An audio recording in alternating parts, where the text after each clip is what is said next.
Nje huko wanakaa Tanzania ifanye 1, ifanye 2, ifanye 3, halafu ndio itakuwa hivyo. Who are you?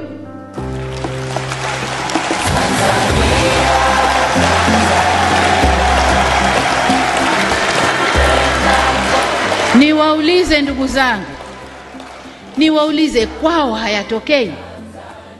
Kwao hayatokei? Tumenyanyua sauti sisi kusema ya kwao.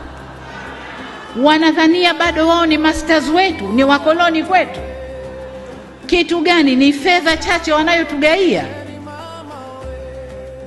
ni fedha chache wanayotugaia, na fedha yenyewe sasa hivi haipo. Tunafanya biashara, wao wapate na sisi tupate, ndipo tunaposimamia. Sisi ni Tanzania.